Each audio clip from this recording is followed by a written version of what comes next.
My name is Sarah, professional interior designer and creator of the blog She Holds Dearly. On this channel, I like to talk about making a home beautiful on any budget.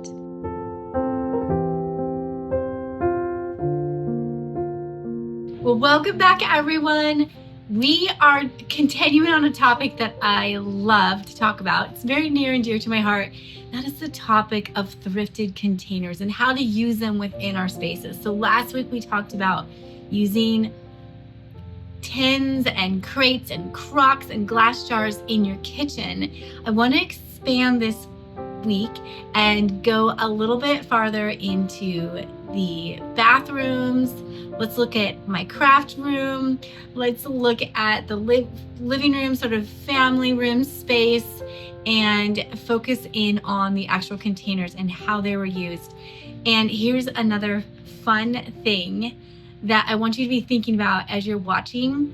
Think about how many containers you think you have that are thrifted and old looking. And then I want you to put in the comments below how many containers you think I have. So I have over 50. That'll just give you a little bit of a hint. Over 50 baskets.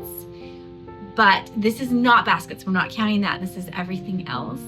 How many do you think I have? I'll tell you at the very end. But go ahead and let me know what your guess is. And then I'm interested to know what you have. It's a fun thing to do, to run around your house and count all the little cute things that you have that you're using in your space. So the goal that drives all of this is that we're trying to quiet our homes. We're trying to take the very modern, plastic, loud colors that come typically with modern packaging, and we're trying to move the products that we're using in our daily lives into these beautiful containers that take us back in time, just kind of quiet things a little bit.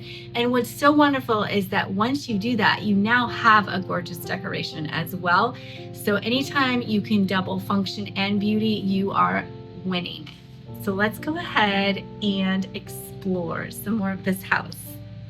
Now, when you talk about using containers in bathrooms, there's a few things that are kind of givens. Obviously, cotton balls, Q-tips, makeup, but then think about your soap. If you use bar soap, put that in glass jars. Put toilet paper out. I don't think there's anything wrong with white rolls of paper in a bathroom. I think they're neutral enough and subtle enough. So if you have a beautiful basket or a big bucket or something, I actually use a French flower bucket for my garbage can in the bathroom because they're real slender. Actually, I love French market buckets. Whenever I see them, I grab them and I find a way to use them. I probably have about 10 of those. In my upstairs bathroom, I have this beautiful old glass canister, and I fill that with Epsom salt. Now, here's what I was going to tell you is that another really special item that you can use for scoops in these containers are baby cups. So the Epsom salt in my bathroom upstairs has my mother's baby cup, and then I have my baby cup and Colby's baby cup on this little shelf here, this divided shelf, and it keeps bobby pins and hair ties in store. This tiny little purple bowl that's transferware was just gifted to me. One of the beautiful women in my behind the scenes group gifted it to me last week. Thank you, Elaine. I love it so much. I found a perfect little spot for it in the bathroom here. Other items you could think about are putting your face wash in an old jar or a little decanter. I put my makeup brushes in this silver. It used to actually be a silver container for toothbrushes, I believe. But I took the little top off and I just have my makeup brushes in it. Down below in this cabinet, I have little charging cords for my different Foreo products for my skincare. I keep those in this little wooden box. And then washcloths are stored in another pretty wooden crate. I've had this wooden crate for a long time. I actually used to store our kids' baby wipes in it, and now it holds our washcloths. I love leveling up just our daily life by having everything in beautiful containers like we've been talking about today. And another way that I love leveling up are normal daily experiences is by getting really excellent quality food. If you haven't heard of Wild Grain, let me introduce you to one of my favorite food subscription boxes. Wild Grain is the first bake from frozen subscription box, and they offer sourdough breads. Those are slow fermented. There's a difference. The slow fermented kind is what you want to get. They have artisanal pastries and fresh pasta, which I'm ruined. I have to have the Wild Grain fresh pasta. There's no other pasta like it in my experience. They have been featured in Forbes, USA Today, Time, and Newsweek. Their goal is that you will have excellent nutritional baked products on the table within 25 minutes, from freezer to the table in 25 minutes. My favorite part is that they love working with bakers from all over the US, and in so doing, they're keeping the art of artisanal bakery alive. All right, so when you get a subscription, you get your box like this. It is designed in a way to act like a little cooler, but it's all insulated, and it comes with dry ice. But as soon as you get it, you want to put your bread products into your freezer, and then they're just there when you need them. So we've tried their sourdough bread, of course their pasta, which I can't stop talking about. Their seasonal items like maple donuts and apple cider donuts in the fall. I love pulling out my Wild Grain products if I have company, or I'm doing, we have a holiday going on, or I'm bringing food to a loved one. And when you go to the website, you'll see how you can build your own box. They've got the classic items, they've got gluten-free items, and then they have vegan items. There's a lot there. Their croissants are amazing and take up half your plate. They're so huge. I'm gonna give you a couple of our favorites here. So the butternut squash cheese ravioli, I like to do with like a sauteed spinach and meatballs, and I'll do a roasted pepper sauce and put it all together, and I always get rave reviews on that in the house. We are trying the raspberry lemon biscuits this month and the cherry pie bites. So they just continue to roll out more options, and I love getting our shipment each month. If you want to try this, you want to use my code SheHoldsDearly, and that'll get you $30 off your first box. So you can click on the link in the description below, or go to wildgrain.com/SheHoldsDearly and get your $30 off. Plus you get croissants for life, those huge croissants I was talking about. All right, let's keep exploring containers. This is our fireside room, but you could think about this like maybe a family room. I have another one of my Crocs, my big Crocs here. You can see it's a number 8 again, an 8-gallon Croc, and we keep our kindling in that. And then right below that is a brass handled bucket, I guess you would call it, but this is what we use when we clean out the wood stove to put the ashes in. I love how it looks here. On the wall above the dog bed, I have different woven purses and bags, and I keep all of the dog supplies in there. So the nail filing, little rotary tool. We have their coats in these bags. We have extra leashes. So the last footage I'm going to share with you is actually from my craft room. That's what I call it. It's a walk-in closet, and it houses all of my creative things. I have my wrapping and my party supplies and candle making and paper crafting and things like that, all in this little walk-in closet. Now, I would take you in right now, but I need to declutter it. And April happens to be the month that our behind the scenes group always declutters their creative spaces. So in a few weeks, I will have it done and I could film it. But as of now, I'm going to show you some old footage. And this room hasn't changed hardly at all. This is actually a few years old, but the method we use is so good that it doesn't take hardly anything to touch it up once it's all done. So this footage is accurate. I know this is a small thing that we're doing by taking items that look more busy or distracting or cluttered and intentionally changing them into more thoughtful containers. But I feel like in a small way, It is what Genesis talks about when God says that we were created to subdue the earth. That's one of the things that we were mandated.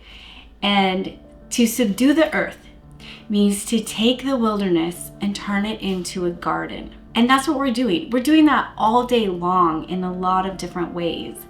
We are taming the wild wilderness and making it beautiful and lovely and inviting. And so think of even the smallest task that you have to do today. Maybe you're just making the bed, or you're picking up the shoes again and starting the dishwasher.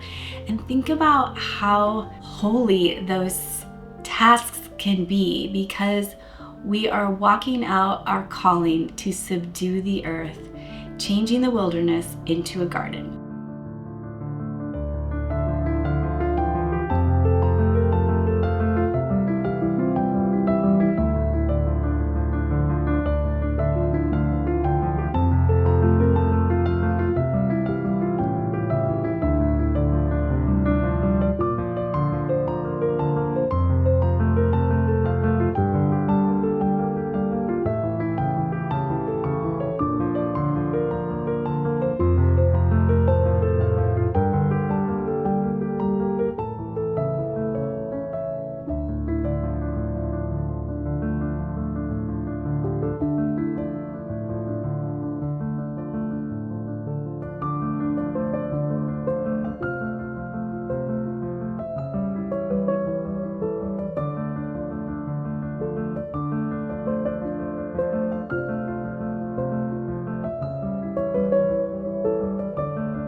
Thank you so much for watching.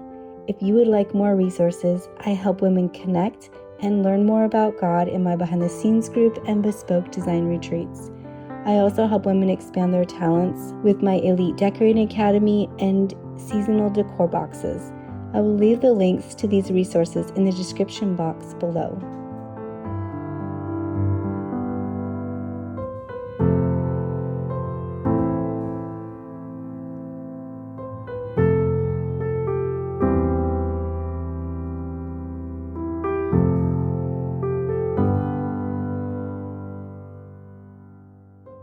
Okay, did you not love looking at all of those goodies mixed into a home?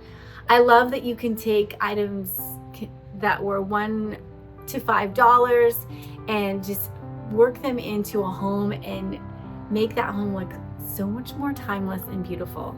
Such a fun topic. Okay, for those of you that have watched to the end, drum roll please, I have 160 containers besides baskets, and I could use more. I have a list going on my phone, so when I have an item in question when I'm out thrifting, I can look at that and go, oh yeah, I wanted to put my painkiller into a cute basket or something like that, and then that helps me make faster decisions. But honestly, when you find cute containers, I think you should just get them. In my experience, once I get them home, it doesn't take very long before I find something that I could switch out. And I can even just open a cupboard and look for bright colors and plastic and think, oh yeah, I could put my vinegar in a jug, and I could put my baking soda in a cute crock or something by just scanning my open cupboards and drawers. So before you go, think about what we could do to add on to this series. It's a really fascinating series. In my mind, it is anyway, to hone in on specific items. We could do a video on thrifted lamps or accent furniture, or linens would be really good. Dishes would be really good, or sort of tchotchke knickknack things that people can get too much of, but I can show you how I work them into my space when I do purchase them. Or desk styling. I mean, I could go on, but let me know in the comments below which one you are interested in, or multiple ones you are interested in, and I'll get right to work. I love making these videos for you. I hope you have a wonderful week. I'll see you next Saturday.